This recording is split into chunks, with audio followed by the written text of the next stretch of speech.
everyone. I'm Hagan Walker, and I'm going to talk to you today about one of my favorite things. That feels a little less pressure on it than a passion or a hobby. So, in kind of preparing this, it occurred to me that this is not something that I've ever necessarily talked to other people about. It is something that I do by myself. It is something that I do at night, laying in bed, maybe with my husband sleeping next to me, all under the covers. And it is the New York Times spelling bee.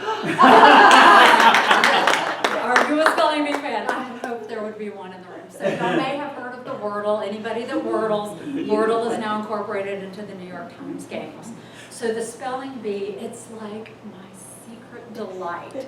It brings me such a sense of accomplishment at the end of the day. If you do not know what the spelling bee is, the spelling bee is 7 letters arranged in this little like bee cell beehive grid, and so you make words out of the letters. You have to use the central letter, and there's a special word that you can get called a pangram that uses all the letters. There's at least one pangram in every puzzle. Puzzles reset every night.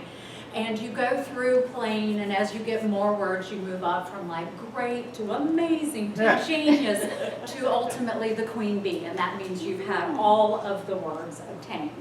So there's strategy, right? So with any game, how do you play it? So maybe you start by trying to get the pangram. That's my husband's goal. If he's like in the bed and peeps over, rolls over, looks at it, he is in there trying to get the pangram. He wants to get the one word, and then he's going to go to sleep like this. For me, I have a little bit of a different strategy. My favorite is when there's either an ED, so you get all the words, and then the pass, so hook and hooked, right? Or you have an ING involved. So, right, you're getting a present progressive, and so you're getting all of those. So then you're like really double stacking these words.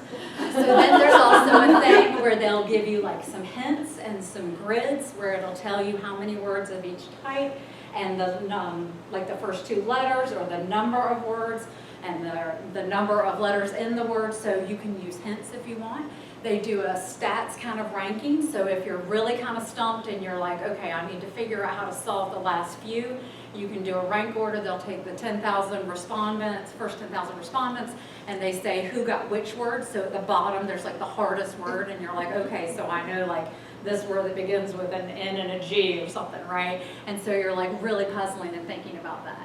My least favorite feature in the hints is that they will, some of the players put in like a little word clue, so they give you like a little phrase to give you a clue to think of the word. Those people are not out there to help you. They are out there to come up with the wittiest way to describe a word. And it's really not about helping you get the word. But so at any rate, why would you want to play the spelling bee, right? I do not really do social media, and I try to not read the news or do any doom scrolling at night. I am on my phone for this. I do watch a little TV on my phone at night. But this gives me such a sense of completion. If I get stumped, I might back out, I might play the Wordle, one of the other games, do a crossword puzzle, come back in. All of a sudden you see new words, new combinations of letters that you have not seen before. Ultimately, I play this because I tell myself that it is going to keep me from getting dementia. Right? I might not have all the social connections in the world because I'm laying in the bed by myself playing this game. At 8:30 when I've gone to bed early. But nonetheless, I am hopefully making those connections and still engaging my brain. So I encourage you, if you like games at all, please enjoy the New York Times Spelling Bee. It is one of my favorite things.